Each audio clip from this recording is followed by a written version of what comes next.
Content creator আর content creator, বাড়ির থেকে বেরিয়ে যেদিকেই তাকাচ্ছি বলা কন্টেন্ট ক্রিয়েটার। দেশে যত না পরিমাণে সুভা কেশরীর ফ্যান বেড়ে চলেছে, তার থেকে তো বেশি বাড়া কন্টেন্ট ক্রিয়েটার বেড়ে চলেছে। এই তো সেদিন আমি আমার বাড়ির পাশে আগে আমার ভাইকে জিজ্ঞাসা করলাম, ভাই তুই বড় হয়ে কি হতে চাস? ও আমাকে পাল্টে জবাব দিল, দাদা আমি তন্ত্রের ক্রিয়েটর হতে চাই। আমি ওকে বললাম যে ভাই তুই কন্টেন্ট ক্রিয়েটর বলা তো শিখে নে আগে, তারপরে না তুই বড় হয়ে কন্টেন্ট ক্রিয়েটর হবি। আমাকে পাল্টে জবাব দিয়ে বললো हसदे चेहरे का मतलब ये नहीं होता कि उन्हें कोई तकलीफ नहीं होती, उसका मतलब ये होता कि उन्हें तकलीफ है ना। আরে এই মেয়েটাকে দেখো গাইস, देखो खाना खा लो। যার দুধের দাঁত ভাঙতে পারলো, যার দুধের দাঁত ভাঙতে পারলো না, সেও আজকাল এসে বলছে হ্যালো গাইস খানা থালো।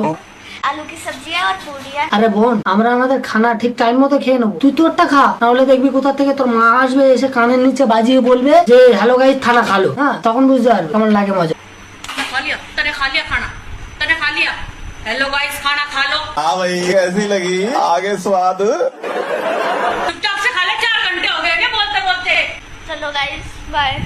अच्छा তো গাইস এতে এর কোনো দোষ নেই যে এই বয়সে বলতে পারে এটা।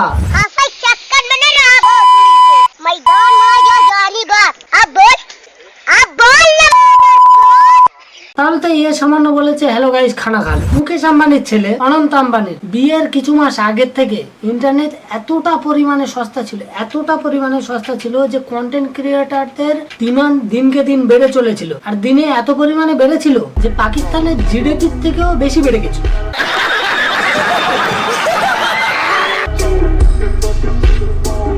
তাই দেখে রিস্ক না নিয়ে আম্বানি যে রিচার্জের দাম বাড়িয়ে দেয়। সবাই ভাবছে ছেলের বিয়েতে টাকা কম পড়েছে তার জন্য হচ্ছে রিচার্জের দাম বাড়িয়ে দিচ্ছে। না না না না না না ভাই, তার জন্য বাড়েনি। যে লোকের কাছে হাজার হাজার কোটি টাকা থাকে, মাত্র তো 5,000 কোটি টাকা খরচা করে, যে 5,000 কোটি টাকা মনে করো যে হচ্ছে যেমন আমাদের ঘাম বেরালে আমরা ধরো টিস্যু দিয়ে মুছে নিই, সেরকমই উনি 5,000 কোটি টাকা এরকম ভাবে মুছে ফেলে দিয়েছে।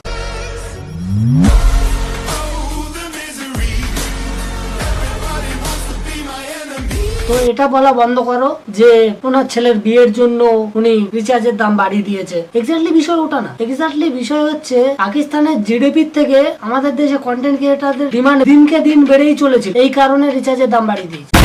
কিন্তু এইদিকে বিএসএনএল প্ল্যান করে ওদের রিচার্জের দাম আগে যা ছিল এখনো তাই রেখে দিয়েছে। এই খেল গায়ে বাঞ্চো, मुझे अपने घर जाना है।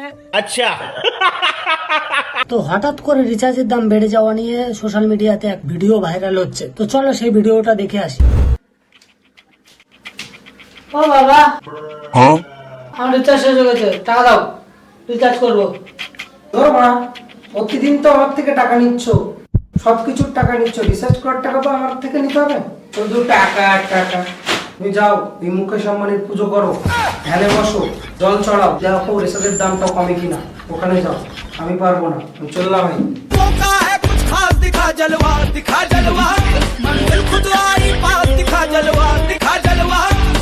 হে হারামজাদা, হে তুই কি করছিস? তোকে কি করতে বলিস? আর তুই কি করছিস? ওটা কি করছিস? কি করতে বলিস?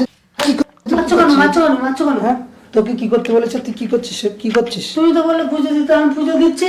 ওটা কার পুজো দিচ্ছিস? ওটা নিতা আম্বানি, নিতা আম্বানি। কেন ওই পুজো দিচ্ছিস কেন? বাবা তুমি আসল ট্র্যাজেডিটা জানো না, ওদের বাড়ির আসল বাস হচ্ছে নিতা আম্বানি, মুকেশ আম্বানি না। ও তাই? হারামজাদা। देखा आपने लापरवाही का नतीजा है। यस बॉस, हमारी जिंदगी में असली डॉन एक ही थी, एक ही है और एक ही रहेगी। তো গাইস, যে 3 খানকে শাহরুখ খান, সালমান খান এবং আমির খানকে নাচাতে পারে সেই তো আসল ডন। এই ভিডিওটার মাধ্যমে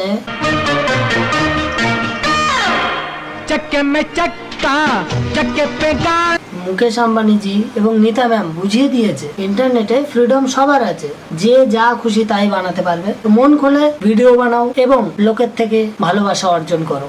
তা বলে ফ্রিডম এতটাই বেশি হয়ে গেছে যে আমাদের ফুল সজ্জার ব্লগও দেখতে হবে। শেষমেশ ফুল সজ্জার ব্লগ চলো यार দেখেও ফেলি আমরা। कोई बात नहीं, हम तो चूतिए हैं।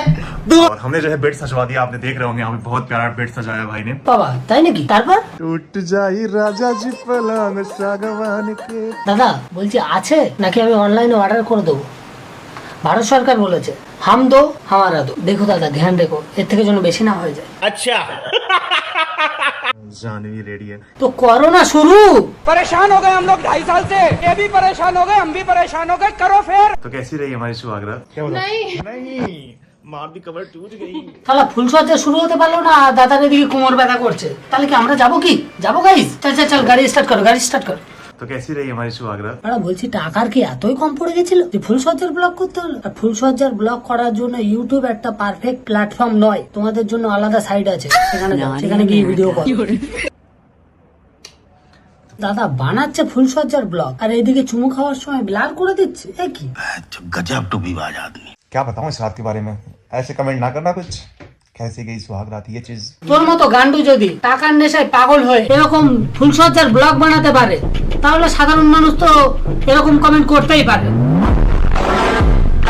তো গাইস, সোশ্যাল মিডিয়াতে এরকম অনেক ধরনের পোকামাকড় দেখা যাবে, তাতে চাপ নিয়ে আমাদের কোনো লাভ নেই। তা বলে কি আমরা সবজি লাগাবো না? অবশ্যই লাগাবো। আর এই ভিডিওটা এই পর্যন্তই। যদি ভালো লেগে থাকে তাহলে একটা লাইক কমেন্ট করতে ভুলবে না। আর তোমার হাতের কাছে যা পারছো সেটা ছুড়ে মারো সাবস্ক্রাইব বাটনে, যাতে চ্যানেলটা সাবস্ক্রাইব হয়ে যায়। See you in the next video, guys.